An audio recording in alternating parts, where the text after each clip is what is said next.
శారదా గురుభ్యో నమః.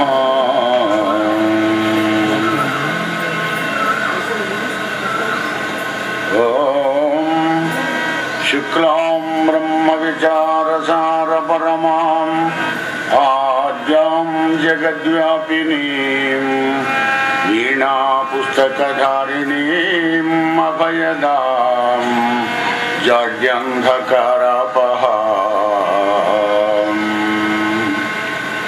హస్తే స్ఫాటికమాలికాంచ దదతీం పద్మాసనే సంస్థితాం వందే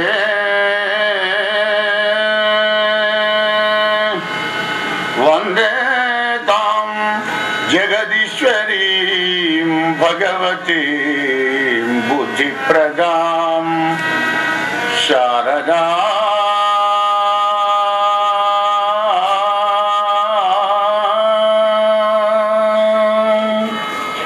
బుద్ధిప్రదాం శారదా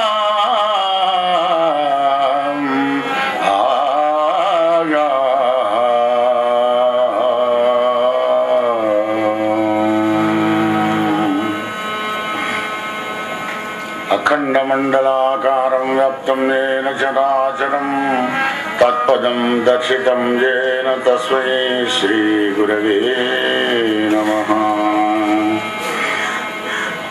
ఓం నమోస్తుతే వ్యాస విశాల బుద్ధే పుల్లారవిందాయక పత్రనేత్ర ఏన త్వయా భారత తైలపూర్ణ ప్రజ్వాలితో జ్ఞానమయ ప్రదీపః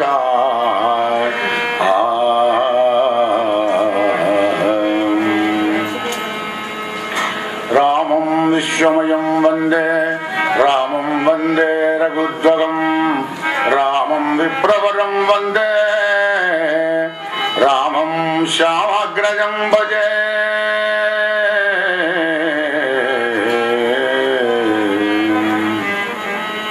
యస్యవాగం చ్యుతచ్యుతం రమ్యం రామాయణామృతం శైలజాసేవితం వందే తం శివం సోమరూపిణం సచ్చిదానంద సందోహం భక్తిభూతి విభూషణం పూర్ణానందమహం వందే సద్గురుం శంకరం స్వయం.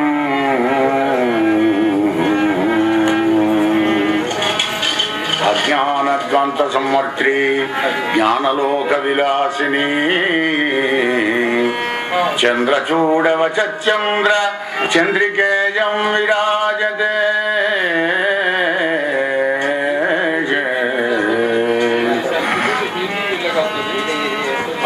అప్రమేయత్రయాదీత నిర్మల జ్ఞానమూర్తయే మనోగిరాం విదూరాయ దక్షిణామూర్తయే నమః.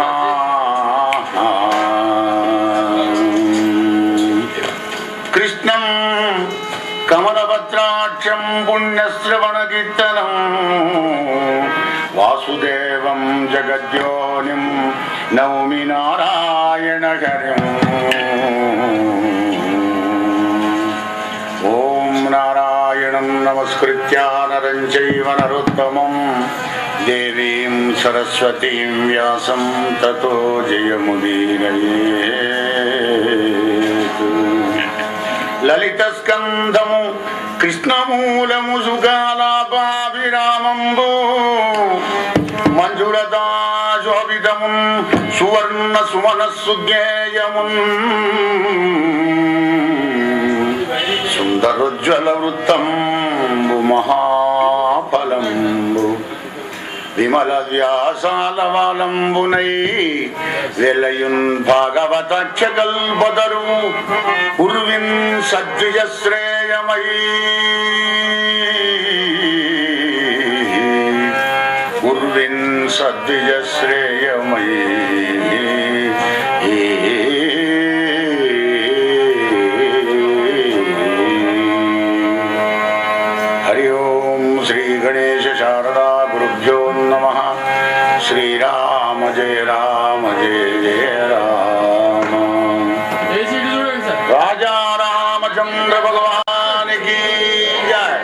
దండ పట్టుకోండి.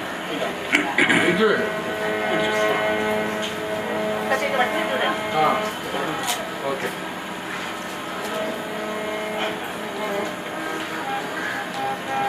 భాగవత కథాశ్రవణ తత్పరులారా, భక్త బంధువులారా,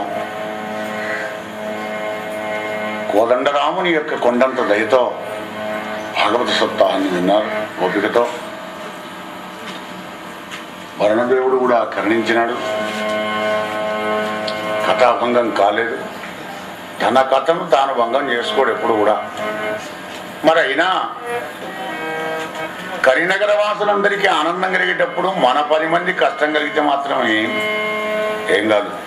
అంటే లోకా సమస్త సుఖినో భవంతు. భగవంతుడు విశాలమైన దృష్టితో చూస్తూ ఉంటాడు. మనం ఎప్పుడు సంకుచిత దృష్టితో చూస్తూ ఉంటాం. మనకు స్వార్థం ఉంటుంది, భగవంతుని పరమార్థంగా ఉంటుందన్నమాట. ఎప్పటికీ భాగవతాన్ని విన్నారు కదా, 7 రోజులు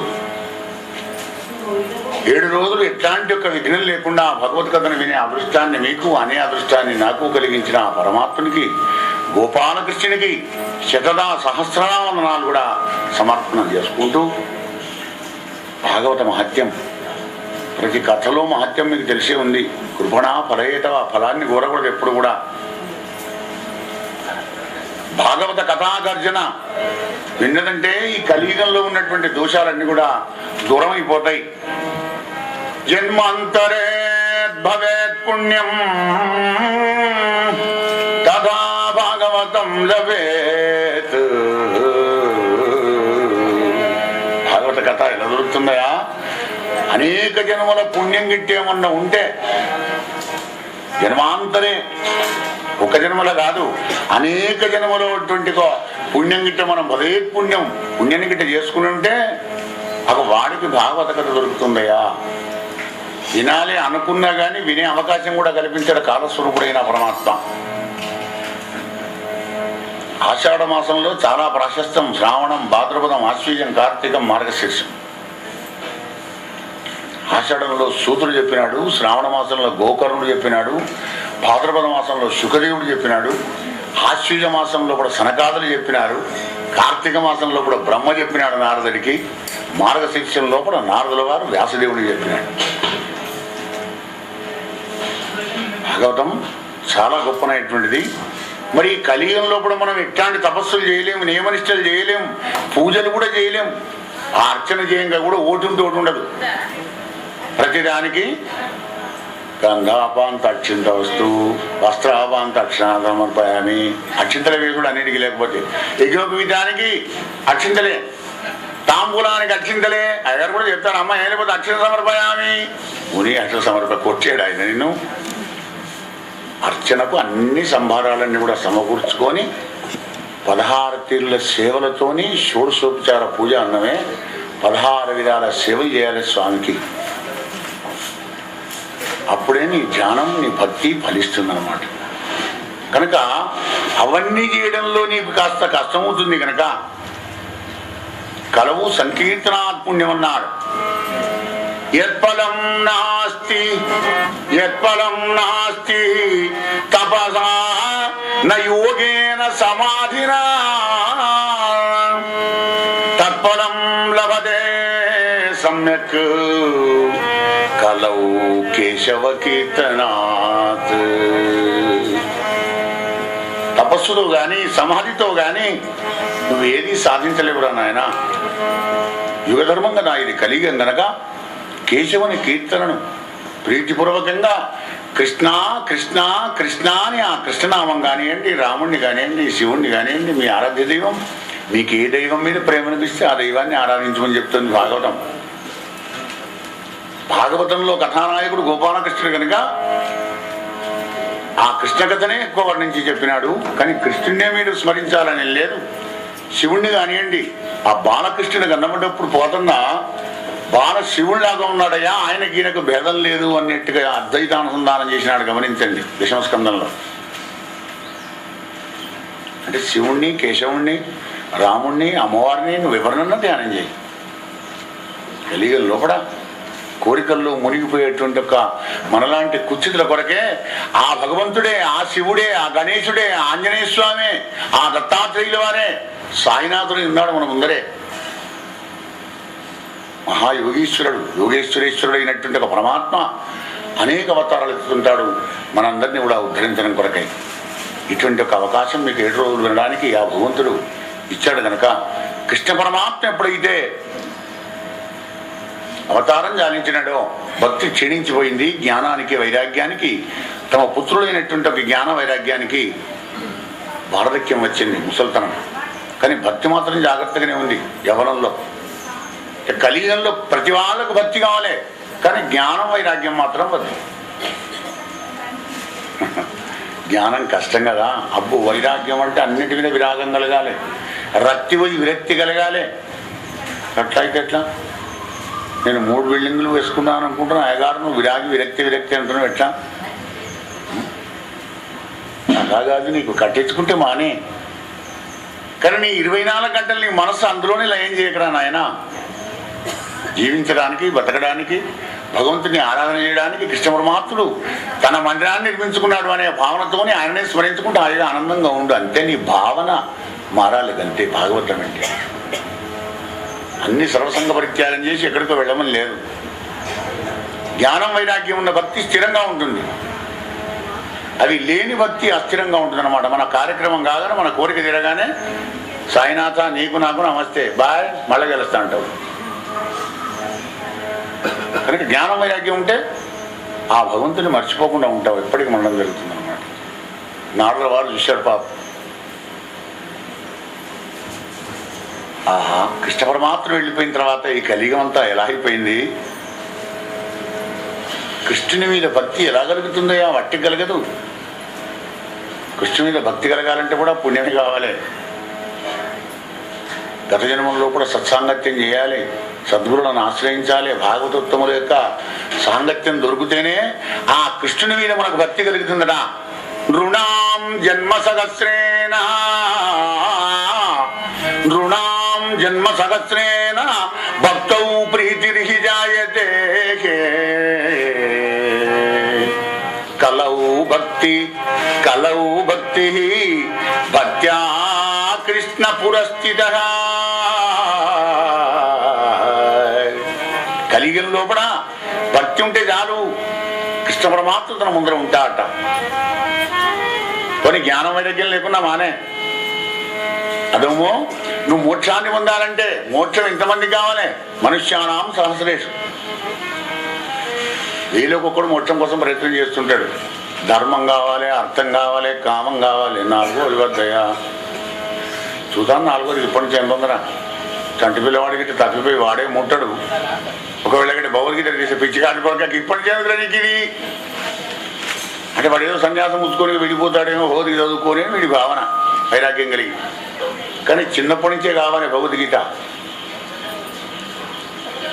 ఆ గీత ఎవడి గీత అయితే మారుతుందో వాడికే గీత మీద మనస్సు పోతుంది. ప్రారంభ కర్మలన్నింటినీ కూడా దూరం చేసి పారేసే మాత్రమైన శక్తి గీతలో ఉంది. ప్రారబ్ధం భుజ్యమానస్య కథం భవతి ప్రభో అని భూదేవి అడిగింది.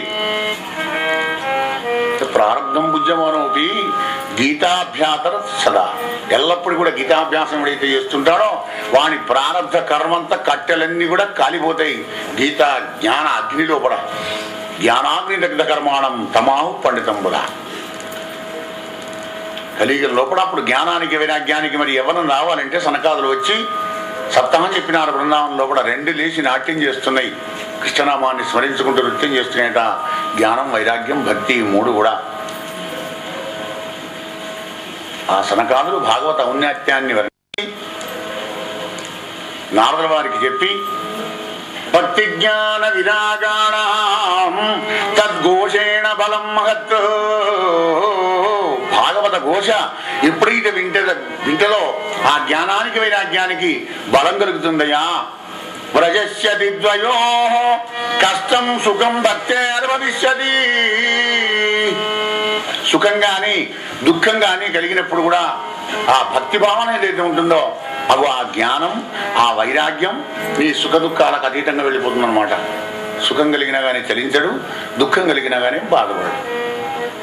ఇది ఆయన ఇచ్చిందే, ఇది కూడా ఆయన ఇచ్చిందే. కానీ వీడు అలా అనుకోడే. సుఖం కలిగినప్పుడేమో నేనే చేశాను ఇదంతా, లోన్ తీసుకువచ్చానయ్యా, అనుకోకుండా ఇంక్రిమెంట్ వచ్చింది, ప్రమోషన్ దొరికింది, మస్తు జీతం పెరిగింది, చేసి పారేసిన ఇంత అని చెప్పుకుంటాడు తన పెద్దరికి. మరి తను అనుకున్నది గిట్ట కాలేదనుకో, ఏమైనా ఏదో ప్రయత్నం చేసి ముగ్గు వచ్చాము కదా, 3 ఏళ్ళ నుంచి ఇల్లు కట్టలేదు కదా, అరే అనుకునే అయితే పోయి గాడ్ ప్లేస్ ఏం చేస్తాం. అప్పుడు గాడ్ ప్లేసా? మొదలెక్కడ పోయింది గాడ్ ప్లేస్? మరి మొదలు చేసింది భగవంతుడు కాదా? అంటే తన అనుకున్నది అయితేనేమో తానట, కాకుంటేనేమో దేవుడట. అలక ఉన్నాడనమాట. అది దైవాన్ని కాకపోతే ఇంకోటి దూషిస్తాడు. వన్నాళ్ళు లోను వచ్చేదా అంటే గంగల కలిపాడా, మేనేజర్ ఉన్నాడు చూసావా, అమ్మ మా దండిగాడి కొడుకు మేనేజరు, ఇంకా పాపముళ్ళే కట్టుకుంటు, వాడిని తిట్టడం ఎందుకు? నీకు లేదు అసలు. ఎల్ల కార్యములకు నేను ప్రధాన కారణంబుగా ఉన్న రమణులారా కలగదు మధురి యోగము. కృష్ణ సందేశాన్ని ఉద్ధవుడు చెప్తాడు రేపల్లెలో. ఈ జ్ఞానం ఉండాలి. మనం భాగవతం విన్న ఫలం అది. ఎల్ల కార్యములకు నేను ప్రధాన కారణముగా ఉన్న రమణులారా. 1 2 కాదు, సకల కార్యాలకు నేనే అంటున్నాడు. ఇక నీదేమున్నది? మరి ఏం లేకనే భయం, మనం ఇవన్నీ ఎందుకు చేసుడు అయ్యా? అప్పుడే ఇట్లాంటి సోమరిపోతు ప్రశ్నలు అన్నీ కూడా వస్తాయి. కానీ సోమరితనానికి తావు లేదు భాగవతంలో. ఇవన్నీ నీ కొరకే పెట్టినాడు. నువ్వు నా అంశరా నాయన, మర్చిపోయి బంధం బంధం అని దుఃఖం అని దస్తున్నావు అందులో పడి. కానీ నీకు నాకు ఏం తేడా లేదురా. అదే సద్గురు చెప్తాడు, నా తత్ త్వం అసి, అదే నువ్వై ఉన్నావు. ఏడిచే అర్జునుడిని మోక్ష సామ్రాజ్యానికి అధికారం చేసినాడు కృష్ణ పరమాత్మ. భగవద్గీత యొక్క వ్యాఖ్యానమే భాగవతం. భాగవత మహత్యం ఏమిటంటే మహాఫలంబు. కావలసిన చిలిక కొట్టిన పనులున్నాయి భాగవత ఫలాలు. నీ ఇష్టం వచ్చినట్టు కట్టుకపో. అయ్యా నేను ఆటో తెచ్చుకుంటా, ఆటోగా ట్రాక్టర్ తెచ్చుకో, లారీ తెచ్చుకో, ట్యాంకర్ తెచ్చుకో, ఎన్ని తీసుకొని పోయినా కానీ భాగవత ఫలాలు ఒడవవు. అజరామరం, అద్వితీయం, అఖండం, అనంతం భాగవత మహత్యం. అది భాగవత మహత్యం అంటే ఏమిటో మీరు 7 రోజులు విన్నారు కదా. ఇక మీకు మహత్యం అవసరం లేదు అసలు. కానీ పిల్లవాడికి ఎల్కేజీలో కూడా అమ్మ నాకు చాక్లెట్ కొనిస్తేనే స్కూల్కి పోతా అంటాడు వాడు. అంటే రోజు వారం రోజులు అలవాటు అయినాక చాక్లెట్ కొని ఇస్తావు, కానీ ఎక్కువ చాక్లెట్ ఇస్తే బుద్ధి ఖరాబ్ అయిపోతుంది. అంత తయారై పిల్లవాడికి అనారోగ్యం అవుతుంది. నీకు తెలుసా ఆ విషయం?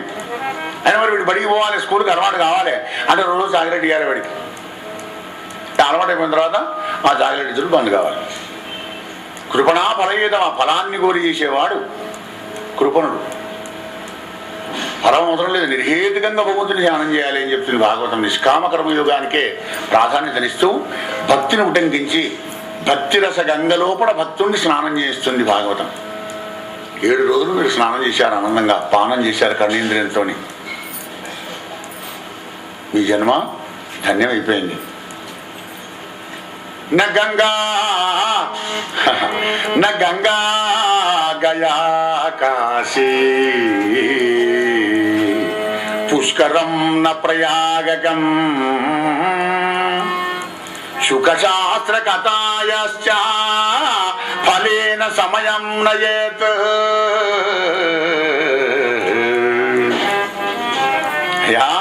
నువ్వు గంగా స్నానం చేసినా కానీ, గయాశ్రాద్ధం పెట్టినప్పటికి కూడా, పుష్కరంలో స్నానం చేసినా, ప్రయాగకు పోయినా, కాశీకి పోయినా, నువ్వు ఎక్కడికి పోయినా కానీ శుకదేవుని ముఖంలోంచి వెళ్ళినటువంటి భాగవత ఫలాన్ని తింటే ఆనందం కానీ మిగిలిన దాంట్లో ఏం లేదురా నాయన.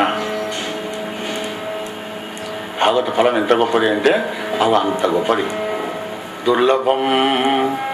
దుర్లభం ఇవ కథాలోకే శ్రీమద్భాగవతోద్భవ కోటి జన్మ సముత్తేన పుణ్యనైవ తులభ్యతే. కోటి జన్మ సముత్తేన పుణ్యనైవ తులభ్యతే. కోటి జన్మల పుణ్యం ఉంటేనే భాగవత కథ దొరుకుతుందట. ఇవ్వండి. భాగ్యనగర్లో మీరు ఇంతమంది ఉన్నారా? 50-60 మంది లేదా మిగిలిన వాళ్ళు? లేదు కదా, కోటాలో బ్యాలెన్స్ లేదా రికార్డులో. అదే రోజు 50 రూపాయలు ఇస్తాం 20 అయ్యగారేమో అనుకుంటు పబ్లిక్ లేరని 50 కాదు అయ్యా నేనే 100 ఇస్తే కాదు చెందగారు నేను కూర్చోలే అక్కడ అయ్యగారు మంచిగా చెప్తాను కానీ నాకు ఒక్క అర్థమైతే లేదు. నీకు లేదు పాప సబ్జెక్ట్లో టచ్ లేని వాడిని ఇక్కడ తీసుకొచ్చి ఎందుకు కూర్చోబడతావు అంటే ఏమిటి భగవంతుని ఆజ్ఞ అవుతలేదు అనమాట. అరే నీకు అధికారం లేదురా వెళ్ళని భాగవతం తీయగానే అధికార లీల. తన తప్పును తాను తెలుసుకొని బాధపడుతున్నాను నాకు రోగం ఉన్నది అనుకుంటేనే మంత్రం ఆడడం జరుగుతుంది. ఏదో నాకు రోగం ఎక్కడ బ్రహ్మాండంగా ఆనందంగా ఉన్నా అనుకునేవాడికి మధ్యసేవ్యా శ్రీమద్భాగవతి కథా యస్యాః శ్రవణ మాత్రేణ హరిచిత్తం సమాశ్రయేత్. ఎప్పటికి వినరా నాయన ఎప్పుడు సేవించు భగవతి కథను. భాగవతం ఎక్కడ అక్కడ పోయి అటెండ్ అయి విను. చెప్పించే వాళ్ళకి అనిపిస్తుంది కూర్చొని పెడుతున్నప్పుడు మన ఇంట్లో కూడా పెడితే మంచిగా ఉంది. 2 పైసలు ఆయనమైతే లేవు, ఎన్నో పైసలు ఖర్చు పెడుతున్నాం. ఒకసారి మంచిగా చెప్పాలి. లక్ష్మీకాంతం వినోద్ గారు బ్రహ్మాండంగా చెప్పించారు, మనం కూడా చెప్పించాలి. అలా ఒక్కడే కాదు 10 మందికి వస్తుంది ఆలోచన. ఈ గేటు దాటి పురాణం అయిపోయినాక భోజనం చేసి వెళ్ళిపోయినామంటే మర్చిపోదాం మళ్ళయ్యా. ఏమో అనుకున్నా కానీ కలిసినట్టుగా లేదు. మా వాడు అమెరికా నుంచి రానంటాడు, హైదరాబాద్ నా బిడ్డ ఉన్నది అయ్యో ఇది మాయ విన్నారా, వైష్ణవ మాయ. అది అనేక జన్మల సుకృతం ఉంటేనే అవన్నీ పండితేనే నీవల నా దైవ కార్యం జరుగుతుంది ఆయన. కేవలం అర్థం ఉంటే సరిపోదు, పరమార్థం కూడా కొద్దిగా ఉండాలి. భగవంతుని కృప కలిగితేనే ఏ పనైనా నువ్వు చేయగలుగుతావు, చూడగలుగుతావు, రాయగలుగుతావు, అన్ని పనులు కూడా చేయలిస్తావు అనే నగ్న సత్యం భాగవత మహత్యంలో కూడా ఉన్నది. ఈరోజు రుక్మిణీ కళ్యాణం. ఆ యొక్క రుక్మిణీ కళ్యాణంతో మన హృదయ కళ్యాణం కూడా జరగాలి. ఆత్మదేవుడు అనేటువంటి బ్రాహ్మడు తుంగభద్రా నదీ తీరంలో పాపం నివసించేవాడు. పద్మపురాణాంతర్గతంలో కూడా ఎన్నోసార్లు విన్నారు, మరొకసారి టచ్ ఇచ్చి చెప్తాను మీకు. ఏమిటి బ్రతికున్న వాళ్ళకే కాక మరణించిన వాళ్ళకు కూడా ఈ భాగవతం పనికి వస్తుందయా. భూలోకంలో ఉన్న సకల జీవరాశిని ఉద్ధరించడానికి భాగవతం పనికి వస్తుందయా. ఇక నూరుని మాట్లాడే మానవులు ధరించుకోలేరా. ఆ ఆత్మదేవుడికి పాపం సంతానం లేదు, 50 ఏళ్ళు దగ్గర కొడుతున్నాయి. గోవు సాత్తున్నాడు, దానికి సంతానం లేదు. ఓ చెట్టు నాటాడు, అది పూసుడు లేదు కాసుడు లేదు. అబ్బ పాపిని ఎంత పాపిని నేను అనుకున్నాడు. సెంటిమెంట్, అజ్ఞానం. అజ్ఞానైన వృధం జ్ఞానం అనుకుని రోజులు నడుస్తున్నది. భార్య పేరు దుందులి. ఇక అమ్మగారంతా లౌకికం, కమ్మడి తిండి కావాలి, పొరపడలు కావాలి, ఆనందంగా ఏసీ కావాలి, డీసీ కావాలి, ఆనంద దేవభోగాలు కావాలి. సంతానం లేకపోతే నా పాతకం నేను పోలిస్తూ అన్నట్టుగా ఆమె వంశోద్ధారకుడు కావాలని పోయిన పిండం పెట్టాలి అని నా పాప పెద్దగలిగింది. ఆత్మదేవుడికి బాధపడడా, సంతానం లేకపోయారు. ఎందుకంటే కర్మకవ్యంలో ఉన్నవాడికి అలాగే ఉంటుంది. ప్రతిష్టామి క్వగచ్చామి కోమే దుఃఖం వ్యపోహయత్ ప్రాణాం త్యజామి దుఃఖేన హా కష్టం మమ సంస్థితం. ఏం చేయాలి, ఎక్కడికి పోవాలి, నా బతికేంది. అప్ప గిట్ట పాపాత్ముడు నేను. నాకు సంతానం లేకపోతే మానే అంటే గోవుని తీసుకోవచ్చు కాదు, దాని పాపం దూడ కూడిన పెడితే ఏం బా. ఎంత కష్టం, ఎంత కష్టం. ఈ ప్రాణాలతో ఉండి మాత్రం ఏం ప్రయోజనం. కొన్ని భార్య అయిన భక్తురాలు అవుతుందా అంటే ఆమె కాలే. ఈయన భక్తుడు, ఆమె ప్రపంచం. ఈయనకు శ్రేయస్సు కావాలి, ఆమెకు ప్రేయస్సు కావాలి. ఈయన గుడి పోదాం బాండా, క్లబ్ పోదాం బాగుంటుంది. పూర్వజన సుకృతం, పుణ్యం. పూర్వజన పుణ్యం చేసుకున్న వాడికి అటువంటి భార్య, అటువంటి భర్త దొరకడం కూడా భగవంతుని కావాలి. అందుకే చూడండి 4, 5, 6 ఈ స్కందాల్లో కూడా గృహస్థాశ్రమానికి బాగా ప్రాధాన్యం ఇచ్చి గృహస్థాశ్రమం యొక్క విశిష్టతను మనకు చెప్పినాడు అనమాట. గొప్ప గొప్ప వాళ్ళు కూడా భార్యం చేసుకొని సంతానం కానీ వాళ్ళని ప్రయోజకులను చేసి రిటైర్మెంట్ తీసుకొని వెళ్ళిపోయినారు ఆనప్రస్థం. మన ధర్మం, మన ధనం మన పిల్లలకు అప్పయిపి వెళ్ళిపోవాలి. కానీ ఇప్పుడు మనం ఒకటే అప్పచెప్తున్నాం, 2 అప్పచెప్పడం లేదు. అంటే మన దగ్గర ఉంటే కదా అప్పచెప్ప. ఏదది 2 ధకారాలున్నాయి, ధనం ధర్మం. ధనం మా ఇస్తున్నావు కొడుకు, ఆ బ్యాంకులో అక్కడ ఉన్నది, ఇక్కడ పనులు 4 ప్లాట్లు మన ఏమి బాగా కొడుకు వెనుక. ఇవన్నీ మాత్రం జాగ్రత్త సుమా. కానీ ధర్మం మాత్రం చేయకూడదు. నేను చేసిన వీడు చేస్తే ధర్మం చేయడానికి పిల్లలను ఎరగొట్టేది ఈనాడు సమాజంలో కూడా మన పెద్దలమే. గమనించండి, భాగవతం ఉన్నది మన కొరకే, గృహస్థాశ్రమంలో ఉన్నటువంటి వాళ్ళ కొరకే. ఏదో పొగుడి పురాణమయ్యా, అయ్యగారు చెప్పాడా, పోయినాడా, మేము విన్నామన్నట్టు కాదు. ఎంత కంప్యూటర్మైనా ఎలక్ట్రానిక్ ఏమైనా కానీ భాగవతం మాసిపోదు, తరగదు, విరగదు, అరగదు. అజరామరమై అద్వితీయమే ప్రకాశిస్తుంది. మానవుడు బతికున్నంతసేపు మహోపకారం చేస్తుంది భాగవతం. ప్రతిదానికి కూడా భాగవతంలో కూడా అదొక బోధిలాగా నీకు అక్కర రావాలి. అప్పుడే మీరు భాగవతం విన్నట్టుగా. అడి గోకుండోపాఖ్యానం వినావా, మాధ్యం వినావా, భాగవతం విన్నావా, అయ్యగారికి 100 రూపాయలు ఇచ్చాం. పుణ్యం అంటే పుణ్యం ఏదో మా వస్తుంది, కానీ తెలియకుండా పుణ్యం ఎట్లా ఉంటుంది? నీకు లోపల మనసులో ఆనందం కలగాలి కదా. ఆనందం కలగాలంటే అమితమైన భక్తి కావాలి పరమాత్మ మీద. పరమాత్మ మీద భక్తి మీద ఉండాలంటే నీలో ఆచారం ఉండాలి. ఆచార ప్రభవో ధర్మో ధర్మస్య ప్రభురచ్యుతా. సదాచారం అంటే మనం ఇంగ్లీష్లో కమ్మటి పేరు పెట్టుకుంటాం, డిసిప్లిన్. అవి డిసిప్లినే సదాచారం. పిల్లలకు నేర్పుతున్నావా? 9 అయింది ఇంకా లేవలేదా నీ కొడుకు తండ్రి అడుగుతున్నాడు. ఏమన్నా పాపం రాత్రి కంప్యూటర్ పడుకొని రాదా? ఆహా, ఇవాళ 9 కూడా పడుకుంటే రేపు 12 కూడా పడుకుంటున్నాడు. మన జీవితం నాశనం చేస్తున్నావా లేదా? ప్రాతకాలం లేపి 9 గంటల పడుకుంటూ పెట్టి మధ్యాహ్నంలో వాడికి విద్య నేర్పి నాయన ఇట్లా ఉండాలి. నువ్వు ఓంగానే అసలు అక్కడి ఓంగానే ఓంకారం ప్రణవ ధ్యానమే లేదు కదా. ఓం నమః అనేటువంటి అక్షరాలే కోల్పోయినాయి కనుక మన బతుకులు తెల్లారిపోతున్నాయి కనుక వాటిని మళ్ళొకసారి జ్ఞాపకం చేస్తుంది పోతన గారి భాగవతం. సంసార వ్యామోహంలో, ప్రపంచ వ్యామోహంలో పడిపోయేటువంటి ఒక కామోద్రేకం కలిగినటువంటి ఒక కఠినాత్ముడు, క్రోధాత్ముడు ఏ విధంగానైతే ఆ మాయలో పడిపోతుంటాడో భగవద్భక్తుడు మాధవుని దగ్గర ఉంటాడని ఒక్క కందపద్యంలో అందమైనటువంటి ఒక నిర్వచనం ఇచ్చినాడు పోతన్న. ప్రియుడాలి వలని వార్తలు ప్రియజనులకు ఎల్ల ప్రొద్దు ప్రియమగు భంగిన్ ప్రియుడగు అరిచరితంబులు ప్రియ భక్తులకెల్ల ఎడల ప్రియములుగావే. ప్రియా ప్రియా ప్రియా ప్రియా. చూడండి, పైది లౌకికం, కింది సగం పద్యమేమో పారమార్థికం. సినిమా సినిమా అని, కోరిక కోరిక అని నువ్వు ఎట్లా పోతున్నావు ప్రపంచంతో వాడు. ఇగో పరమాత్మ దిక్కు వీడికి ఇట్లా ఉంటుంది. ప్రియుడకు హరిచరితంబులు ప్రియ భక్తుల కలిగడ ప్రియములు కావే. వాడికి ప్రియుడాలి వలని వార్తలు ప్రియజనులకు ఎల్ల ప్రొద్దు ప్రియమగు వంగిన్.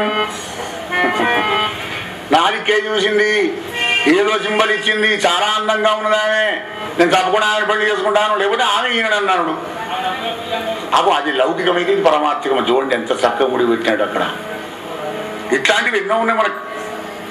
ఇంద్రియాలను జయించడానికి, నిన్ను వంచి నాశనం చేయడానికి నీ లోపలే ఉన్నాయిరా నాయన. 10 మంది భార్యలున్న గృహస్థుడికి ఎంత కష్టమో మన జీవన విధానం అంత కష్టం అంటాడు భాగవతోత్తముడైన ప్రహ్లాదుడు. ప్రతి స్కంధం లోపల ఏదన్నా ఒక పద్యం నీ సొంతం అయితే నీ జీవితం ధన్యం. ఏదన్నొక్కడే చాలు. 10 మంది భార్యలు ఉన్నవాడికి ఎంత ఉంటుంది? ఒక్క భార్యతోనే వీడికి వెంటకలు లేకుండా అయిపోతున్నాయి జీవితంలో.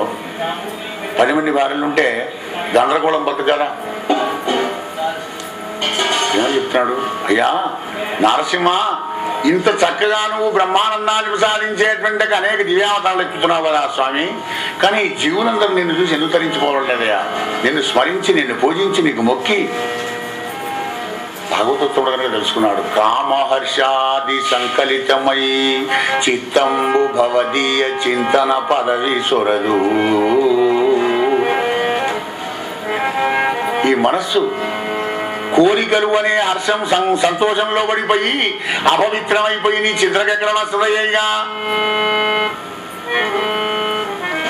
ఆ పని అయిపోయింది, పని చేసి పారేసారే, హైదరాబాద్ పోతున్నా, హైదరాబాద్ వచ్చా అంటే ఢిల్లీకి వెళ్ళిపోతా, అందులో నేను అమెరికా నా కొడుకు వీసా తీస్తాడు, అమెరికా కూడా 6 నెలలు పోయేస్తాం. ఇంకొక ఈ ఆలోచనలో ఉంటుంది. ఇక నీకు ఈ చింతలు ఎట్లా కలగాలి? స్వామి సుందర చైతన్య ఇక భాగవతమ్మా కొనుక్కున్నావు, దానికి దుమ్మే దురుపుడు లేదు, చదువుడు దేవుడు ఎరుగు. చదువుకున్నా మాట్లాడకపోతావు, అయ్యగారు ఇచ్చిండు స్వామి ఇచ్చిండని. కానీ ఎన్నడన్నా దాని పేజీ చూసేమన్నా చదివావా? చింతనకు ఎక్కడ కలుగుతుందయ్యా? కోరికలను సంతోషంలో కొట్టకపోవాడివి అంటే 1/3 ట్రాఫిక్ మనస్సు అని చెప్తాడు భాగవతోత్తముడు. మధురాది రసముల మరగి చొక్కుదు జిహ్వా నీదు నామమునకు నిగుడ నీదు. వంటమంటుండగా భార్య వంటమంటుంటది, కొద్దిగా తిండిపోతు పడుతుండే, ఏమే కొద్దిగా కిచెన్ పెంచా, మంచిగా తెచ్చా, మంచిగా నూనె గిన్నె వేసి జోరదారు పప్పు చేయటం, ఆడపప్పు, నిన్న సమర్థంగా కంగారు చేసి రాసిన పప్పు ఏమైపోయింది. అబ్బా రోజు చేయని బట్టి ఆమె ఏరా ఏది తింటేంబా స్వీట్ హార్ట్ బాగా తింటాడు కదా, తినంగానే ఏమవుతుంది జోచుతానని చూసి ఏమైనా భాగవతానికి కూడా ఏ భాగవతం మరి మామూలు కాస్తున్నాడు వాడికి భాగవతానికి మధురాది రసాలు ఉంటాయి కదా, అలా వాటిని నాలుగుకి పెట్టామంటే కమ్మ తిన్నామంటే ఆయన కన్ను మోస్తుంది వెళ్తాయి నిద్ర, అలా తిండి తిన్నామంటే నిద్ర వస్తుంది. సుందరీ ముఖముల చూడగోరెడి చూడికి తామక ఆకృతులపై తగులు పడదు. కోడి మనమదాకారుడైనా నీ అందాన్ని వాడు గమనించే పరిస్థితులు లేడు స్వామి. ఎందుకు? నువ్వు సృష్టించిన అందమైన మాయ ఉన్నది కదా స్త్రీ రూపంలో, స్త్రీయే నా మాయ రూపంలో ఉన్నది అమ్మా అని చెప్తాడు కపిలదేవుడు. కపిలగీతలు చదువుకోండి. స్త్రీయే నా మాయ రూపంలో ఉన్నది కనుక స్త్రీని జయించిన వాడే ప్రపంచం జయించగలడు. అందుకే రాముడు తాటకిని చంపితే కృష్ణ పరమాత్మ పూతను సంహారం చేసినాడు. అంటే స్త్రీకి లొంగని వాడే సంసారాన్ని గెలవగలుగుతాడు. కానీ వీడెక్కడ సుందరీ ముఖముల చూడగోరడి చూడికి తావక ఆకృతులపై తగులు వడదు నారసింహ. కళ్ళు, నాలికే, చిత్తం, మనస్సు, ఇక చెవుల్ని చూసావా? వివిధ దుర్భాషలు వినగోరు వీనులు వినవు యుష్మత్ కథ విరచితములు. వాడు గలాయినాడు, వీడికి అయిపోయినాడు, వాడు పులిపోయినాడు, వాడికి యాక్సిడెంట్ అయిందట, వాళ్ళిద్దరు లేచిపోయినాడట. చెత్త మాటలన్నీ విని విని విని తుప్పు పట్టిన ఈ చెవులకు భాగవతం చెప్తున్నా అయ్యగారు బొమ్మరపోతున్న బామరపాద్యాలు విందా అనంటే ఏం వస్తపో అక్కడ మాట్లాడుతున్నారు కదా నలుగురు ఐదుగురు, ఆ మాటలు కూర్చున్నామని లోకాభిరామణ. ఇప్పుడు కూడా వస్తాడనుకో, వస్తున్న ఇట్లా కూర్చుంటాడు చొక్కుడు నిద్ర. అంటే అధికారం లేని వినడిస్తాడు పరమాత్మ మాత్రం. ఎందుకంటే ఈ చెవులు వాటికి అలవాటు పడ్డాయి, హక్కుపుక్తాలు నేర్చుకోవాలి. వివిధ దుర్భాషలు వినగోరు వేణులు. ఘ్రాణమురవడి తిరుగు దుర్గంధములకు సుగంధమైనటువంటి ఆ పరమాత్మని కనిపించినటువంటి తులసీదళ ఆమోదన జీవిడికి లేదు కదా. ఈ దుర్గంధాల వాసన చూసి అలవాటు పడింది ఈ ముక్కు. అనగి ఉండవు కర్మేంద్రియములు పురుషు గలుచు తనివి గొలుపదు వైష్ణవ ధర్మమునకు. విష్ణుమూర్తి చెప్పిన ధర్మ జీవన విధానానికి తృప్తి కలిగని మనస్సుకు. అనగి ఉండవు కర్మేంద్రియములు పురుషు గలచు సమతులు గృహమేదిని కలచునట్లు నరసింహ. 10 మంది సమతులు ఉన్నారు ఆవిడికి భార్యలు. వాళ్ళ కోరికలు తీర్చాడు వీడు నాశనమైపోతున్నాడు. ఇక వాటిని ఎలా అంటే నీ ఇంద్రియాలను ఈశ్వర కైంకర్యం చేస్తూ ఎప్పటికైనా స్మరిస్తూ పూజిస్తూ వాళ్ళ భక్తులతోనే సాంగత్యం చేసుకుంటూ సౌమనస్యంతో మన ప్రసాద సౌమ్యత్వం మౌనం ఆత్మ వినిగ్రహ భావ సంశుద్ధి తేద తపో మానసముచ్యతే. భావ సంశుద్ధి ఎవరికైతే ఉంటుందో వాడికి మానసికమైన తపస్సు కలుగుతుందయా. మన ప్రసాద సౌమ్యత్వం ఏదైనా ఉన్నా కానీ ఎప్పుడు చిన్నబుద్ధమని సౌమ్యంగా ఎవడైతే ఉంటాడో ఆగ వాడికి అంత శుభం జరుగుతుంది. సంతోషిత ఎప్పుడు జరుగు సుఖం. భాగవత మాత్రం మీరు 18 చాలు మీకు. ఏం ఫలం అయ్యా అంటే ఫలమే ఉన్నదిగా, మహాఫలం ఇది. తద్వారా చావడానికి వెళ్ళాడు ఆత్మదేవుడు. మరి భగవంతుడు కరుణామయుడు కదా, ఓ సన్యాసి రూపంలో వచ్చాడు, పండించాడు నాయన నీ భార్యకినా కొడుకు పుడతాడు సుఖ దుఃఖాలు అనుభవిస్తామన్నాడు. ఆ పండు తీసుకొని దుందులికి ఇస్తే ఆ దుందులికి గోవుకు వచ్చింది, చెల్లె కొడుకుని తీసుకొని చిన్న అడకం ఆడింది. గోవుకో కొడుకు పుట్టాడు, దీనికో కొడుకు పుట్టాడు, చెల్లె కొడుకే. దుందులికి పుట్టాడు కనుక దుందుకారుడు, గోవుకు పుట్టాడు కనుక గోకరుడు. శరీరం అంతా కుదిరి ఉంది, చెవులు మాత్రం గోవు చెవులాగా ఉన్నాయి కనుక గోకరుడు వానికి పేరు పెట్టినాడు. ఆ ఇద్దరు కొడుకులు ఆనందపడుతున్నారు అర్థదేవుడు. మరి అలా ఆనందపడేటువంటి ఒక సమయంలో కూడా 5 ఏళ్ళు కాగానే గురుకులానికి అప్పచెప్పినారు. విద్య వస్తుందా? వినయం లేని అక్షరం పర్వతాకారమైంది దుందుకారుడు. గోకర్ణుడు 16 ఏళ్ల వరకు సకల శాస్త్ర పారంగతుడైనాడయ్యా, చాలా గొప్పవాడైనాడు. భాగవత సత్తా అని చెప్పేటువంటి ప్రయోజకుడైనాడు గోకర్ణుడు. మరి వీడి దుందుకాడు 5 వేశ్యల కలవాడైనాడు. దుర్మార్గ ప్రవృత్తి ఆశ్రయ సంపత్తులు ఉండేవాడికి 5 వేశ్యలు ఎవరయ్యా? శబ్దం, స్పర్శం, రూపం, రసం, గంధం, 5 ఇంద్రియాలు. ఇంట్లో సొమ్మంతలు చిరుపోయి పెట్టాడు వాడికి. ఆ 5 వేశ్యలు ఒకసారి చివరికి వీడినే నోట నిపుకలు పోసి గొంతు కుడి వేసి చంపినాడు. అలా బలత్కారంగా వాసన వండుకుంటూ చచ్చిన వాడు ప్రేత అవుతాడు. ప్రేత అవస్థ ఏమిటంటే నీళ్లు కనబడతాయి తాగలేడు, అన్నం కనబడితే తినలేడు, ఆకలి మాత్రం వేస్తుంది, దాహం మాత్రం వేస్తుంది. అబ్బా ఎంత పాపిని నేను అని ఏడుస్తున్నాడు. అగో రియలైజ్ అయినాడు అక్కడ, నేను పాపినని ఏడు ఒకసారి విషాద యోగం. ఒక్కనాడు గోకర్ణుడు స్నానానికి బయలుదేరి ముందర వచ్చాడు ఈ దుందుకారుడు. చి ఎవర్రా నువ్వు ప్రేత? నాయన తమ్ముడా నేనేరా గోకర్ణ అని అన్నయ్య దుందుకారుని, మహాపాపాత్ముని రా నాయన, నా ప్రేతత్వం ఎలా పోతుందో చెప్పరా అన్నాడు. రేపు రాపో చెబుతానన్నాడు. గంగానదికి వెళ్ళి స్నానం చేసి సూర్యభగవానికి అర్ఘ్యప్రదానం ఇచ్చాడు. 3 సార్లు అర్ఘ్యప్రదానం సూర్యుడికి ఇచ్చి గాయత్రి మంత్రంతో, హే భాస్కరా ప్రేతత్వ విముక్తి ఎలా కలుగుతుందయ్యా నాకు చెప్పాలన్నాడు. ప్రేత విముక్తి కావాలి, వాడు ఏం చేయాలి?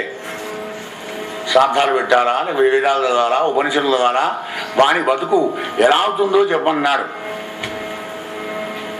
ఇప్పుడు సూర్యభగవానుడు అన్నాడు, ఆయన కలియుగంలో కూడా కేశవుని యొక్క కథ, కృష్ణ పరమాత్ముని యొక్క కథాస్వారసమైనటువంటి ఒక భాగవతం గిట్ట వింటే వాడికి మోక్షం కలుగుతుంది, ఆ ప్రేతకు కూడా అప్పమన్నాడు.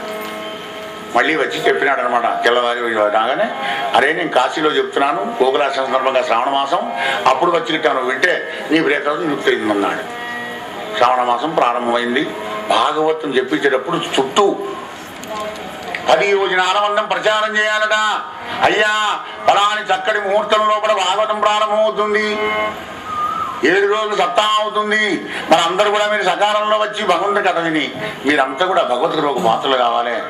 7 రోజులు తిరగకపోతే 6, లేకపోతే 5, 4, ఒక్క రోజున రండి, లేకపోతే ఒక పూటన్న రండి, ఒక గంటన్న రండి వచ్చినాడు అన్నట. ఇంట్లో బిడపెళ్ళి విరగపోయినా మానే కావాలని పిలిచేది అనుకున్నా ఏం బాధలేదు. కానీ భాగవతాన్ని మాత్రం వాడిని పిలుస్తున్నా వీడిని పిలుస్తున్నా అని పక్షపాతం చేస్తివా, జీరో. పరమార్థమైనటువంటిది ఇది. కృపావిశాలు కరుణాలవాలు పరమాత్ముడు కనుక విశాలమైనటువంటి హృదయంతో అందరికీ చెప్పాలి. ఎవరి కర్మ ఉంటే వాడు వస్తాడు. కానీ తెలియాలి, తెలుపడం మన బాధ్యత, మన ధర్మ. తెలిపిన తర్వాత కూడా వీలుంటే వస్తాడు, ఎవరు లేదా మాట వేరాలా. చక్కగా కాశీలో ప్రారంభమైంది భాగవతం. అందరూ వచ్చి కూర్చున్నారు, 500-600 మంది కూర్చొని ఉన్నారు. భాగవతం నడుస్తుంది. వీడు వచ్చాడు దుందుకారుడు. మానవులు కూర్చొని కూర్చోలేడు కదా. అలా రాగానే ఒక 7 గిన్నెల కంక ఎదురు కొమ్ము కనబడింది. అందులో దూరాడు వీడు. మొదటి రోజు కథ విన్నాడు, ఒక గిన్నె వక్కలైంది. రెండవ రోజు 7వ నాడు 7 గిన్నెలు వక్కలైపోయి హిరణ్యమయ దేహం అంటే బంగారు లాంటి శరీరాన్ని ధరించి గోకర్ణుని పాదాల మీద పడ్డాడు. సోదరా భాగవత శ్రవణం చేసి ఆనందంగా నేను మహాపాపినైనా గాని తరించి అది విష్ణు పార్వతులు వచ్చారు, నేను వైకుంఠానికి వెళుతున్నాను రా నాయన. అక్కడ దుందుకారులాగా వినాలట భాగవతం. దుందుకాడు పాపాత్మనాయి, మనం ఎందుకు గట్ట వినడు అంటే, నువ్వు ఇంత మసి పూసుకొని వచ్చావు కొడుక, నీ పాపం నీకు తెలుసు లేదు. ఏం పాపం చేసావు నీకు ఎదరవాలే?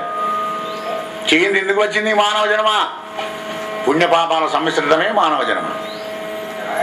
కానీ నువ్వు తెలుసుకోవడం లేదు. నేను పుణ్యాత్తుని గొప్పవాణ్ణి అనుకుంటున్నావు, కానీ నీవేను నీకు కనబడుతుందా? నీ తప్పు నీకు కనబడుతుందా? కనబడదు. కనుక దుందుకారంలాగా వినాలి భాగవతం వింటే. అంటే మన అప్లికేషన్ ఆయన పెట్టుకోవాలి, ఓ నేను ఈ పాపం చేశా. లక్షల మంది విన్నా కానీ ప్రతి వాళ్ళ పాపం వస్తుంది అందులో, దానికి ట్రీట్మెంట్ కూడా ఉంటుంది. అదో నా కథ వచ్చింది కనుకనే లక్షల మంది విన్నా కానీ విసుగురాని భాగవత కథ. ఎందుకంటే మన అందరి భాగవతమే భాగవతం. నిత్యం మనం ఆచరించి, విచారించి, సేవించి, పూజించి, తరించుకోవాలని ప్రయత్నం చేస్తున్నామే, అదంతా కూడా భాగవతమే. అలా విన్నాడు కనుకనే పరమపదాన్ని విన్నాడు. అప్పుడు గోకర్ణుడు అన్నాడు, అయ్యా మహానుభావులారా, విన్న నేను తరించిపోలేదు, చెప్పిన నేను తరించిపోలేదు, విన్నది 500-600 మంది మోక్షాన్ని పోలేదు. దుర్మార్గుడైన మా దుందుకాడు ఎలా పోయినాడయ్యా? మనకు వచ్చే డౌటే కదా అది కూడా. అంటే అయ్యా గోకర్ణ, నువ్వేమో ఇంకా అనేక సప్తాహాలు చెప్పాలయ్యా, లోకానికి ఆనందాన్ని కలిగించాలి. ఇక వీళ్ళందరంటావా, ఓడి ఇల్లు కట్టుకోవాలని, ఓడి బిడ్డ పెళ్లి కాలేదని, ఇంకోటి కొడుకు అమెరికా కావాలని, ఇంకోటి ఆరోగ్యం మంచిగా కావాలని, అనేక కామ్య కర్మల లోపల ఉండి విన్నారు. వాళ్ళకి ఆ కోరికలు తీరుతాయి. కల్పతరు కిందికి పోయి నువ్వు ఏ కోరిక కోరుకుంటే ఆ కోరిక నెరవేరుతుంది అనమాట. అంటే భాగవతం మరణించిన ప్రేతలు కూడా ఉంటే, మనకు కనబడే జీవులు కొన్ని ఉన్నాయి, కనబడేటివి కొన్ని ఉన్నాయి. కనబడిన మాత్రం లేవడానికి వీల్లేదు. అణువణు పరమాణు లోపల అంతా జీవకోటి ఉంది. అదే శుకదేవులు వారు రాంగన భాగవతంలో చెప్తాడు, పరీక్ష మహారాజా, హరిమయం విశ్వమంతయు హరి విశ్వమయుండుగాన సంశయము పని లేదు. ఆ హరిమయము గాని ద్రవ్యము పరమాణువు లేదు. వంశ పావన వింటే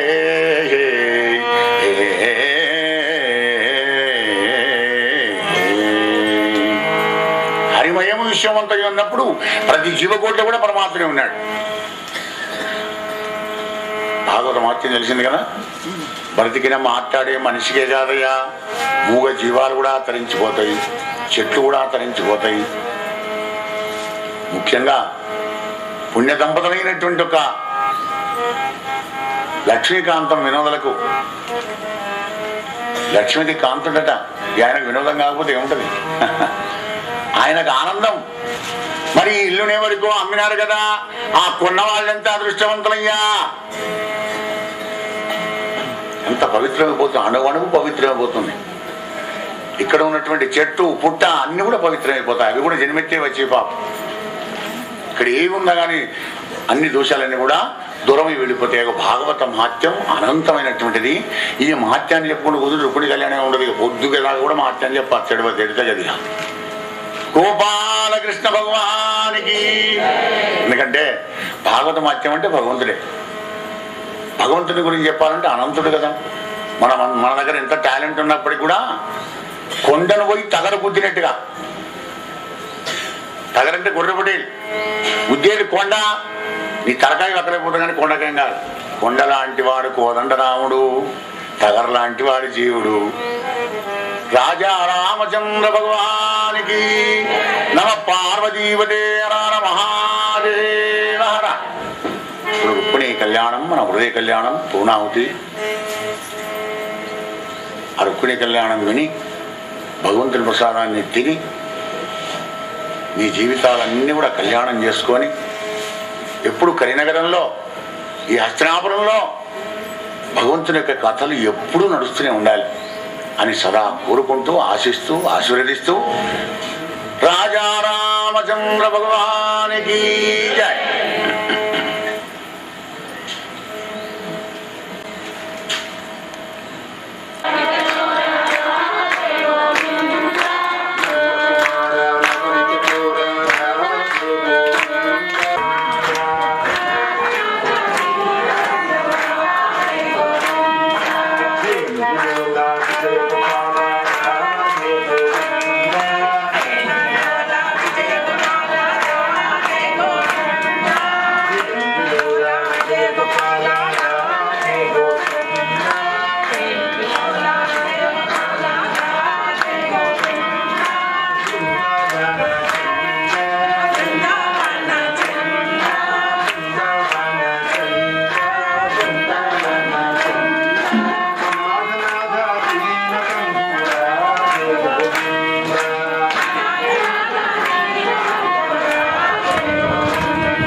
గోపాలకృష్ణ భగవానికి.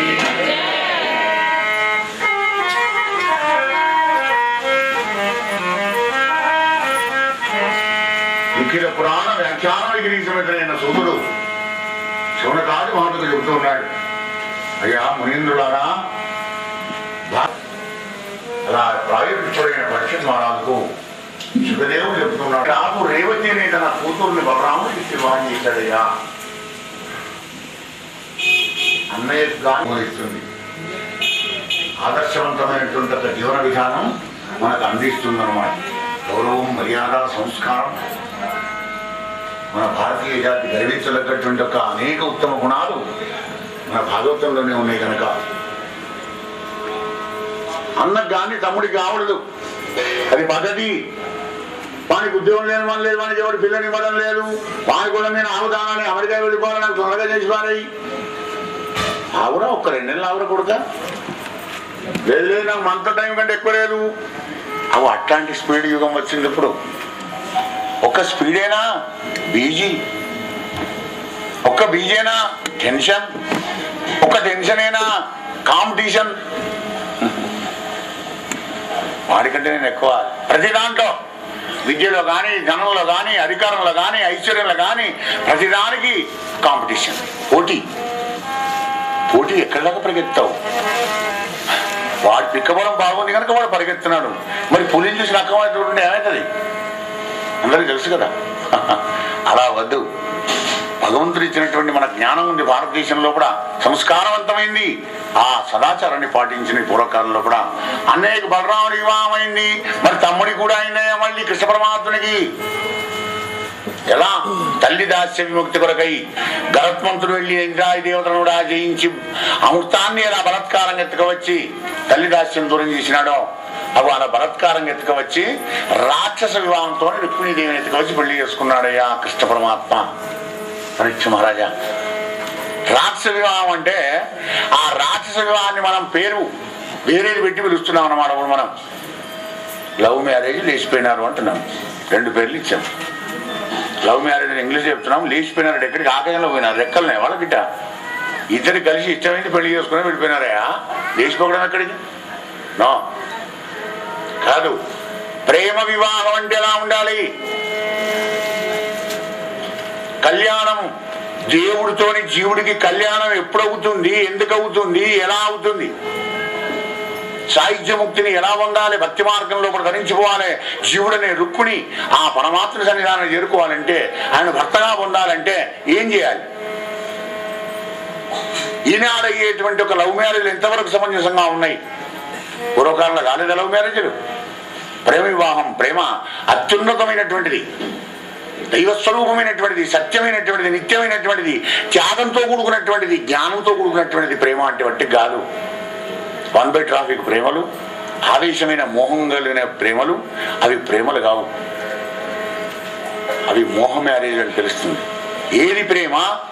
నిజమైన ప్రేమ ఏది? నిజమైన భక్తి ఏది? ఇంతకుముందు ఏదైనా కదా, ప్రియురాలి వలని వార్తలు ప్రియజనులకు ఎల్ల వృద్ధు ప్రియమగు భంగిన్ ప్రియుడకు వారి చరితంబులు ప్రియ భక్తులకెల్ల ఎడల ప్రియములుగావే. 2 కోణాల్లో నడిపించినాడు పోతన్నా. భాగవతం గొప్పతనం అదే.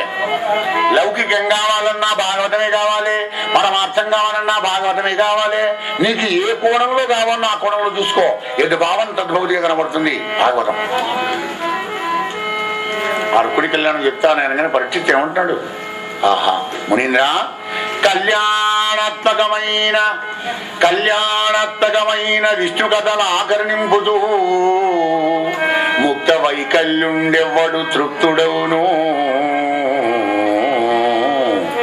అవి వినంగా కొత్తలవుతుండు. సాకల్యం ఏర్పడబూసురత్తమా ఎరుంగంబల్ కదే రుక్మిణీ కళ్యాణంబు వినంగా నాకు మదిలో కౌతూహలం బయ్యడి. ఆనందాన్ని కలిగింపజేసి రుక్మిణీ కళ్యాణం ఎవడు వినడయ్యా? ఆనందం కోరుకున్నవాడు ప్రతివాడు వింటాడు. వినంగా కొత్తలవుతుండు. భాగవతం యొక్క స్పెషాలిటీ, ప్రత్యేకత ఏమిటంటే, నువ్వు ఎన్నిసార్లు చదివినా, ఎన్నిసార్లు విన్నా ఇంకా కొత్త అర్థం వస్తుంది. నీకు నూతన అర్థం, భావం కలుగుతుంది. నీకు కూడా కత్తిని ఎలా పదన పెట్టినా కొద్ది ఇంకెలా పదన అవుతుందో, భాగవతం చదివినప్పుడల్లా కొత్త అర్థం దొరుకుతుంది నీకు. Ever green. అదే భాగవతం యొక్క ప్రత్యేకత. ఏ పుస్తకం నువ్వు చదివినా, హిస్టారికల్ కానివ్వండి, సైంటిఫిక్ కానీ, థ్రిల్లింగ్ కానీ, డిటెక్టివ్ కానీ, ఈ పుస్తకాన్ని నువ్వు ఏది చదివినా కానీ ఓసారి చదివినంటే మూలకు వారేస్తావు కదా, మనం ఉంటావు. ఇంకేదైనా ఊరు పెడతారు, అందులో అర్థం కూడా తెలియకపోతే మనం ఒకసారి చదువుతామంటే ఇక దాన్ని ఏమి ఉంటుంది. నేను 10 రూపాయలు ఇస్తాను చదువుతుంది కాదు. అదే రుక్మిణీ కళ్యాణం మాత్రం ఎన్నిసార్లు విన్నా కొత్త అర్థం కలుగుతుంది కనుక సాకల్యం ఏర్పడా వివరంగా నాకు చెప్పబోయా, నేను వింటానన్నాడు. అక్కడ పరీక్షిత్ మహారాజు వింటానన్నాడు, ఇక్కడ మీరు వింటా అంటున్నారు కనుక విను. విదర్భదేశమున వీరుడు కుండిన భక్త భీష్మకుండను ఒక రాజు గలడు, దొడ్డరాజు గలడు. అతనికే ఉరుపుత్రుడు అగ్రజుండనగుడు రుక్మిణా వరకు అందరకు కడగొట్టు చెల్లెలై మనుజవరిణ్య పుట్టే ఒక మానిని రుక్మిణినా ప్రసిద్ధయ్యి. విదర్భదేశం లోపల కుని నగరాన్ని పరిపాలిస్తున్నాడు భీష్ముడనే గొప్ప రాజు. ఆ రాజుకు 5 కొడుకులయ్యా. పెద్ద కొడుకు రుక్మి. 5 కొడుకుల కనుక రుక్మిణీదేవి జన్మించిందయ్యా.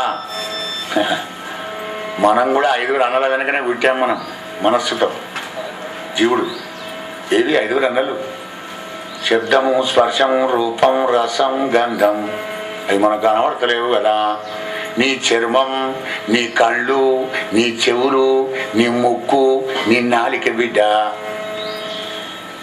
5 అవి చెప్పినట్టే నువ్వు వింటున్నావు. మనస్సు, పంచేంద్రియాలు చెప్పినట్టే వింటుంటాడు ఈ జీవుడు. అదే రుక్మిణి. 5 వెనకనే పుడుతుంది భక్తి మార్గంలో. అలా దినదిన ప్రవర్తమానం ఎదుగుతుందట రుక్మిణీదేవి. చిన్నప్పటి నుంచే గత జన్మల్లో ఉన్నటువంటి ఒక్క సంస్కారాలే ఉంటాయి ఈ జీవుడికి. ఒక్కొక్క పిల్లలు బాగా అల్లరి చేస్తూ తిక్క చేస్తుంటారు, గమనించండి. సర్టన్ టైం వచ్చిన తర్వాత వాళ్ళంత ఓపికస్తులు ఎవరు గారు మళ్ళీ, కానీ మొదలైతే ఇలా ఉంటారు. కానీ మొదలు పుట్టినప్పటి నుంచే చిన్న చిన్నగా మంచి పెద్దవాళ్ళతో సావాసం చేసుకుంటూ మంచి మాటలు మాట్లాడుకుంటూ ఉదాత్తమైన గంభీరంగా జీవన విధానం సాగిస్తుంటారు కొంతమంది. కారణం ఏమిటంటే గత జన్మల్లో సంస్కారం ప్రస్ఫుటంగా కనబడుతుంది. ఈ జన్మలో శరీరం చిన్నది కానీ ఆత్మ పెద్దదే. నహన్నితే అన్ని మనీ శరీరే. రుక్మిణి కూడా చిన్నప్పటి నుంచి అనేక వాటిలో కూడా తన యొక్క చాకచక్యాన్ని ప్రదర్శిస్తున్నది.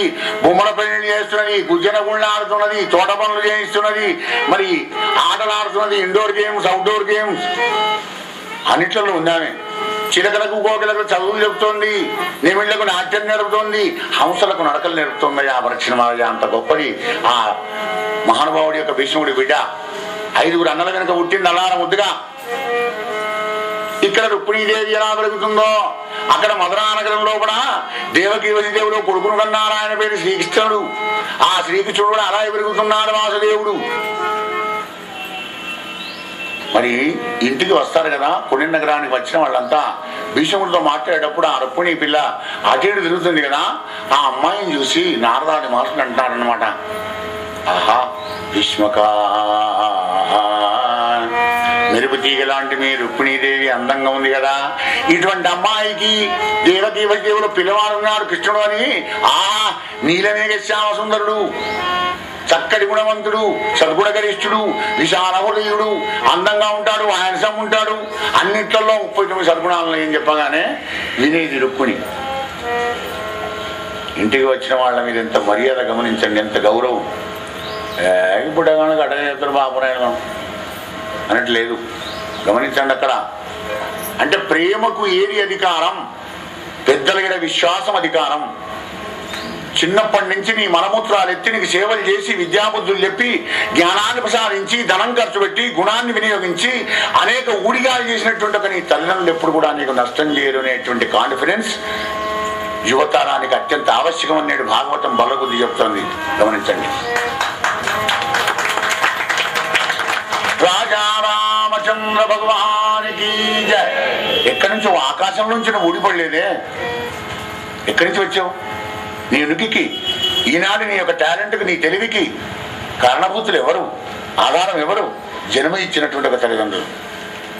వాళ్ళ మీద నమ్మకం, వాళ్ళతో కలిసి తిరిగే వాళ్ళ మీద నమ్మకం ఉండేటువంటి వాడికే ప్రేమ వివాహం చేసుకునే అధికారం దొరుకుతుంది అని ఇక్కడ మనకు తెలుస్తుంది.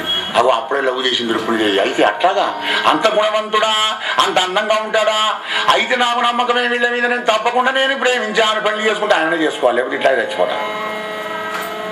అంత త్యాగం కావాలి. వీడిగా ఇంకోని ప్రేమిస్తాం, వాడు కూడా ఒక్కొక్కరు ఇంకోని ప్రేమిస్తాం, అది ప్రేమేనా అవుతుంది? అది కల్తీ ప్రేమ, నికాలసైన ప్రేమ కాదు. ఆ రుక్మిణి దేవేలా చేసుకోండి అంటే భక్తి కూడా అలాగే కావాలి. సత్సాంగత్యంలో కూడా నీ తల్లిదండ్రులు భక్తులు ఏదుంటే నీ తల్లిదండ్రులకు కూడా భక్తి సమాజం వస్తుంది, సత్సంగం కలుగుతుంది. ఆ సత్సంగంలో పిల్లవాన పంచని భక్తి కలగాలి. దైవంగా ఆరాధన చేస్తున్నారు అందరూ కూడా, కనుక నేను కూడా దైవంగా ఆరాధన చేస్తాను, కృష్ణ పరమాత్మ మీద భక్తి అనే భావన ప్రేమని కలగాలి. ఇది శ్రేయస్సు, ఇది ప్రేయస్సు, రెండు కోణాల నుంచి తీసుకుపోయింది భాగవతం. వ్యాస భగవానుడు పోతం చాలా గొప్పవాడు. ఇంకా తెలుగు ప్రజలారా, భాగవతాన్ని చదువుకొని బాగుపడండి, జీవితాలను ధన్యం చేసుకోండి, ఆనందంగా బతకండి, జీవించండి, సంస్కారవంతంగా బతకండి, గంభీరంగా బతకండి, ఉదాత్తంగా బతకండి. ఎక్కడికి పోయినా కానీ మన భారతీయ సంస్కారాన్ని ప్రస్ఫుటంగా చాటి చెప్పండి అనేటువంటి విధంలో భాగవతం ఉంది. భాగవతం అంతే, రామాయణం అంతే, భారతం అంతే. బట్టికేదో టైంపాస్కు వినేటువంటి గ్రంథం కాదు ఇది, చదివేటువంటి గ్రంథం కాదు. మరి దేనికయ్యా? Time piece. టైం పీస్ కానట్టు పాస్ ఎలాగ అవుతున్నది? దగ్గర ముళ్ళు ఆగుతున్నదా? నిమిషం 10:30 మొదలు పెట్టాం, 11:30 కానీ గంట అయ్యా అప్పుడే కాలం అవుతుంది కోసం. కానీ జరిగే టైం, పాస్ అయ్యే టైం కాస్త నీకు పీస్ కావాలి నాయన. పీస్ అంటే ప్రశాంతత. ప్రశాంతత కావాలంటే ఎక్కడ ప్రశాంతత అక్కడికి పోవాలి. ఎక్కడ ఉంది? ఆయన దగ్గర ఉంది. 14 కోణాలకు అధ్యక్షుడు ఆయన అయినా కానీ ఆయనకి ఏం టెన్షన్ లేదు, బీజీ లేదు, నేను చేస్తున్నానే అహంకారం లేదు భగవంతుడికి. కనుక ఆయన దగ్గరికి పో, ప్రశాంతంగా ఉంటుంది. ఆయనతో సావాసం చేయి, ఆయనతో స్నేహితం చేయి, ఆయనతో ఏడు, ఆయనే తిట్టు కావాలంటే ఒకసారి తిరిగి నవ్వుతాడు ఆయన.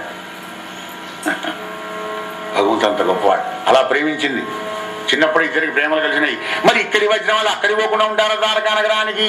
అక్కడి పోయి దేవకి వదిలితో చెప్పగానే కృష్ణ పరమాత్మ విన్నాడు. అవునా, అంత అందంగా ఉండదు అమ్మాయి? ఆలలన రూపు బుద్ధియు శీలము లక్షణము గుణము చింతించి తగన్ బాలారత్నం తనకిల్లాలుగా చేకొందుననుచు అరియుందలచే. ఆ లలన శీలము లక్షణము గుణము చింతించి. గమనించండి, character is most important about love marriage. గుణం ఉంటే ధనం వస్తుంది, కానీ ధనం ఉంటే గుణం రావాలంటే అక్కడ నీకు రెస్పాన్స్ లేదు. మంచి గుణం కావాలి, అదే కరువైంది ఇప్పుడు. మంచి ధనం 6 లక్షలు పెడతాను వస్తున్నారు, కానీ 1 లక్ష పెడితే నేను చేసుకుంటా అమ్మాయిని. కానీ అమ్మాయి కొంచెం నలుపుంటుందమ్మ. మరి నలుపుంటే ఏంటి? సంసారం చక్కదనం కావన్నా 7 పెడతాను అడుగుపో. మరి 7 లక్షలు అయితే ఓకేనండి. అంటే గుణం వద్దయా, మాకు ధనం కావాలి అంటుంది దౌర్భాగ్య పరిస్థితి. ధనం ధనం ధనం ధనం. ధర్మం లేదు కానీ ధనం కావాలి. రాజా రామచంద్ర భగవానికి అయ్యా. అప్పుడు ఆ విధంగా కృష్ణ పరమాత్మ అనుకున్నాడంటే, ఆహా దాని గుణం ఎంత చక్కడిది, అయితే ఆ అమ్మాయిని ప్రేమించి పెళ్లి చేసుకుంటాను ఎప్పటికైనా కానీ అని ఇక్కడ ఆయన అనుకున్నాడు. ఇద్దరు అనుకుంటేనే లవ్ మ్యారేజ్ అవుతుంది, ఒక్కడు అనుకుంటే కాదు. మరి నేను ఎంతో ప్రేమించాను అని చేసుకోలేదా అమ్మాయి? నేను బతికెందుకే అని విషయం తాగి చచ్చుడు కానీ, అగ్గిలో గాసును పోసుకొని చచ్చుడు కానీ, ఉరి పెట్టుకొని చచ్చుడు కానీ కనబడదు మనకు ఎక్కడ భాగవతంలో. అది అజ్ఞానం, అవివేకం. బంధువులంతా కూడా కృష్ణునికి ఇస్తామనుకున్నారు. భీష్ముడు కూడా ఆనందపడ్డాడు. ఆహా కృష్ణుడు లాంటి కొడుకు ఎక్కడ దొరుకుతాడు, అందంగా ఉన్నాడు, దేవుడు మంచిది. కానీ పరీక్ష అలాగా శిశుపాలుడు మాత్రం, ఆ యొక్క రుక్మిణాడు మాత్రం శిశుపాలుడైన తన మిత్రునికే ఇస్తామని అనుకుంటున్నాడయ్యా. అన్నలు నాడు నేడు ఎప్పుడైనా అన్నలు క్రాంతికిస్తాను చెల్లెళ్ళకు. కృష్ణుడికి ఇచ్చిన కూర్చొని అంటే నేను నా మిత్రుడు ఉన్నాడు శిశుపాలుడు, వాడికి పెళ్లి చేస్తా. కృష్ణుడి దగ్గర ఏమన్నది? వీరత్వమా, శూరత్వమా, అహంకారమా? ఏముంది వాడి దగ్గర? వద్దు, నల్లటైనకి నేను ఇయ్యా అన్న తలంపుతా నెరిగి. భక్తి మార్గంలో ప్రయాణం చేసే ముందర కూడా శబ్దం, స్పర్శం, రూపం, రసం, గంధం, ఇవో ఈ జ్ఞానేంద్రియాలు నేను తప్పకుండా పట్టిస్తుంటాయి. పరమాత్ముడికి ఏం పోతావు? చాలు దేవసకాలు కొంత గమన ఉపాసం కూడా ఎగరికి అడగ పొద్దునే ఉపాసం బాగా అంటావు, అనారోగ్యం అయిపోతావు, విరగ తినిపో. విరగ తిన్నాక ఏం వింటావు? ఇక అదే జరుగుతుంది ఇక్కడ. అజ్ఞానానికి ఇచ్చి పెళ్లి చేస్తా, లేదు లేదు నేను జ్ఞానంతో పెళ్లి చేసుకుంటా. రుక్మిణి బిడ్డలు మగలను భ్రాతలు బావలు వరదని అడ్డముదనంగా బ్రాహ్మణ వారు అన్నం పడుకొని పోతుంటే మెయిన్ గేట్ దగ్గర వాళ్ళు చేతులు అడ్డం పెట్టారు. గమనించండి. విన్న కథను పునరావృతం చేసుకుంటేనే మనకు అన్వయం ఉంటే ఆనందం కలుగుతుంది. భాగవత కథ విన్నట్టు మర్చిపోతే ఏముంటుంది? ఇక కుండ బోర్లు వేసినట్టే వాన మావడుతుంది. విరుగా కుండ బోర్లు వేయకండి, ఓపెన్ చేసి పెట్టండి హృదయాన్ని. వీళ్ళందరూ మనకు రాజు చేస్తారన్నమాట. ఇగో అన్నాలంటే వీళ్ళే. ఈ జ్ఞానేంద్రియాలే భక్తి మార్గంలో మనకు విరోధం కలిగిస్తాయి. లవ్ మ్యారేజ్కైనా అన్నగాళ్ళే గవర్నర్ చేసుకుంటాం, నేను చూసుకొని చేసుకోవాలి.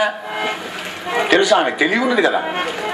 అంటే లవ్ మ్యారేజ్ కూడా జ్ఞానం కావాలి, త్యాగం కావాలి, పవిత్రత కావాలి. డేర్